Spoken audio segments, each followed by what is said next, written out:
Good morning to all of you. Welcome to Sri Ram Academy. This is your social science classes, and in this class we are studying chapter first of polity, which is on equality. अभी तक हमने बहुत सारे headings को cover किए. अब जो हमारा लास्ट हेडिंग है वो है issues of equality in other democracies. मतलब जो और डेमोक्रेसी कंट्री हैं वहाँ भी इक्वलिटी के कौन से इश्यूज हैं उनके बारे में हमें पढ़ना है. You are probably wondering whether India is the only democratic country in which there is inequality and where the struggle of equality continue to exist.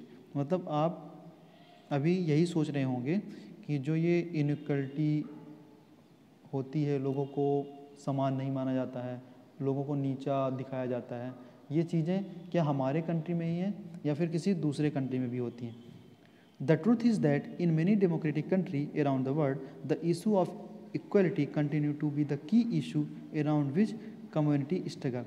मतलब हमारे कंट्री के अलावा भी क्या है, बहुत सारी डेमोक्रेटिक कंट्री हैं वर्ल्ड में जहाँ क्या है ये इक्वलिटी का इशू है और जिसके लिए लोग क्या कर रहे हैं, जो कम्युनिटी है, लोग पीपल्स हैं, वो क्या कर रहे हैं, स्ट्रगल कर रहे हैं.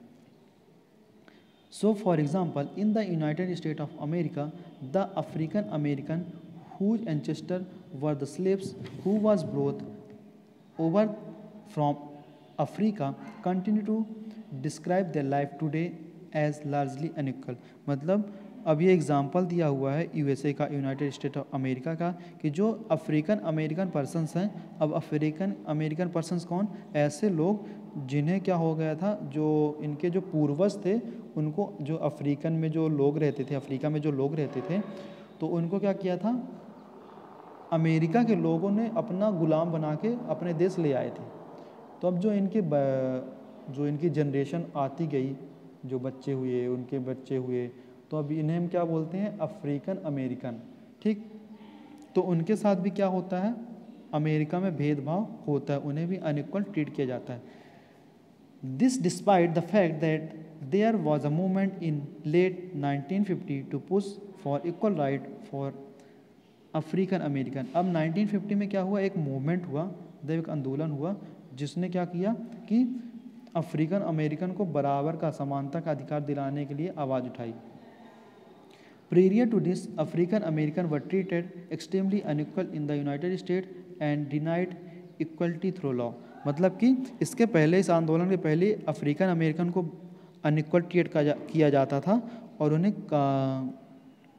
जो लॉज हैं, जो समानता के अधिकार को बचा के रखने वाले लॉज हैं, जो उनकी देखरेख करते हैं, वो भी क्या थे, इनके फेवर में नहीं थे.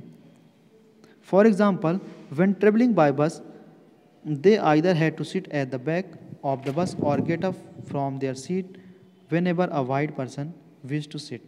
मतलब एक एग्जाम्पल दिया हुआ है कैसे इनको अनइक्वल ट्रीट किया जाता था. इस एग्जाम्पल में क्या दिया हुआ है कि इनको ट्रेवल करते वक्त, बस से ट्रेवल जब करते थे तो या तो सबसे पीछे बैठना होता था, या अगर आगे बैठ गए या फिर पीछे ही बैठे और कोई वाइट मैन आया और उसको बैठना है तो इनको क्या होना पड़ता था, अपनी सीट से खड़ा होना पड़ता था.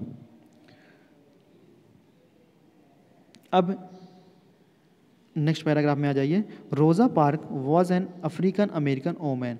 जो रोज़ा पार्क थी वो क्या है, एक अफ्रीकन अमेरिकन ओमैन है. Tired from a long day at work, she refuse to give up her seat on the bus to a white man on 1 दिसंबर 1955. अब वो काम से घर वापस आ रही थी, जॉब करती थी कहीं, वहाँ से घर वापस आ रही थी, तो वो सीट पे बैठी हुई थी, तो एक अमेरिकन आया होगा, उसने सीट के लिए बोला होगा, लेकिन उसने क्या कर दिया, मना कर दिया. और ये इंसिडेंट कब का है, 1 दिसंबर 1955 का. Her refusal that day started a huge agitations against the unequal way in which African American were treated and which come to be known as civil right movement. अब जो उसने इस चीज़ का विरोध किया था, ये धीरे धीरे क्या हो गया, बढ़ता गया, और इसने क्या किया, एक मूवमेंट, मतलब एक आंदोलन का रूप ले लिया, जिसे हम क्या बोलते हैं, सिविल राइट मूवमेंट. अब इस मूवमेंट के कारण 1964 में एक एक्ट आया, civil right act. The civil right act of 1964 prohibited discrimination on the basis of race, religion and national origin. अब जो ये मूवमेंट हुआ, जो ये आंदोलन हुआ, इसके कारण 1964 में एक एक्ट निकाला गया जिसे हम बोलते हैं सिविल राइट एक्ट. ये आप लोग मार्क कर लीजिएगा कि सिविल राइट मूवमेंट कब हुआ और सिविल राइट एक्ट कब आया. ये चीज़ें क्या हैं, इंपॉर्टेंट है, तो इसे आप लोग प्रॉपर तरीके से मार्क कर लीजिएगा. ये आपका दिया हुआ है सिविल राइट मूवमेंट, और उसके बाद नेक्स्ट लाइन में दिया हुआ है सिविल राइट एक्ट 1964। तो 1964 में एक सिविल राइट एक्ट आया जिसमें बताया गया कि किसी के साथ भी आप उसके कलर के बेसिस पे, उसके रिलीजन के बेसिस पे, या उसके नेशनल ओरिजिन, मतलब अगर वो किसी दूसरे कंट्री से है उसके बेसिस पे आप उसके साथ भेदभाव नहीं कर सकते। It also stated that all school would be open to African American children and that they would no longer have to attend separate classes especially set up from them। पहले क्या था, इसके पहले अफ्रीकन अमेरिकन चिल्ड्रंस के लिए क्या थी, अलग से स्कूल बनाई गई थी, वो अमेरिकन चिल्ड्रंस के साथ नहीं पढ़ सकते थे। लेकिन इस एक्ट के बाद क्या हुआ, बोला गया कि अब अफ्रीकन अमेरिकन बच्चे भी क्या होंगे, अमेरिकन बच्चों के साथ ही पढ़ेंगे सेम स्कूल में, उनके लिए कोई अलग से स्कूल नहीं बनाई जाएगी। However, despite this, a majority of African American continue to be amongst the poorest in the country. Most African American children can only afford to attend government school that have fewer facility and poorly qualified teacher as compared to white students who either go to the private school or live in area where the government school are as highly rated as private school.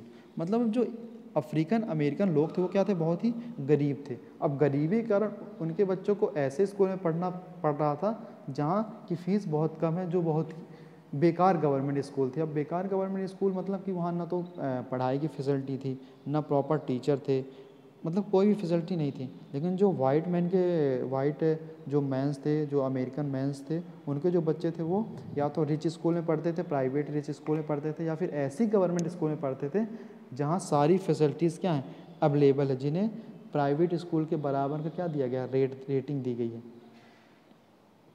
तो ये एक example था कि कैसे treat किया जाता था लोगों को। उसके बाद नेक्स्ट हेडिंग है हमारा चैलेंजेस ऑफ डेमोक्रेसी। डेमोक्रेसी के चैलेंजेस क्या हैं, ये एक लास्ट में पेज नंबर 14 में आपका दिया हुआ है, इसको आप लोग पढ़ लीजिएगा। इसमें ज़्यादा कुछ है नहीं, इसमें है मैं आपको पढ़ के एक बार बता देता हूँ क्या चीज़ें हैं।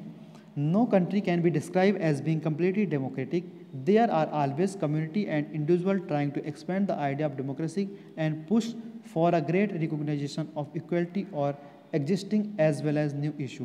मतलब कोई भी कंट्री को हम टोटली डेमोक्रेटिक नहीं बोल सकते। वहाँ के जो कम्युनिटी है, वहाँ के जो इंडिविजुअल हैं, जो पर्टिकुलर पर्सन है, वो हमेशा क्या करते रहते हैं, ट्राई करते रहते हैं कि डेमोक्रेसी के जो आइडिया है उसको क्या कर सकें, एक्सटेंड कर सकें और एक नया रिकॉग्नाइजेशन क्या कर सकें, फॉर्म कर सकें। Central to this is the struggle for the recognization of all person as equal and from there dignity to be maintain. मतलब लोग क्या है, नई नई चीज़ें, नए नए तरीके खोजते हैं जिनके कारण क्या कर सकें, उनके जो डिग्निटी है, उनकी जो इक्वलिटी है उसको बरकरार रखा जा सके। In this book you will read about how this issue of equality affect various aspects of our daily life in democratic India. अब इस बुक में आप आगे पढ़ेंगे कि कैसे इक्वलिटी का इशू आपके डिफरेंट लिव्स को, मतलब डेली लाइफ जो होती हैं उसके एस्पेक्ट्स को कैसे हर्ट करता है या फिर कैसे अफेक्ट करता है। As you read these chapters think about whether the equality of all person and their being able to maintain their dignity is affect. मतलब जैसे जैसे आप चैप्टर्स को पढ़ेंगे तो आपको क्या सोचना है कि जो लोगों की इक्वलिटी है, जो उनको बराबर का अधिकार दिया गया है, तो क्या वो अभी बरकरार है या फिर उसमें कुछ चीज़ें हैं जो अभी भी करनी बाकी हैं।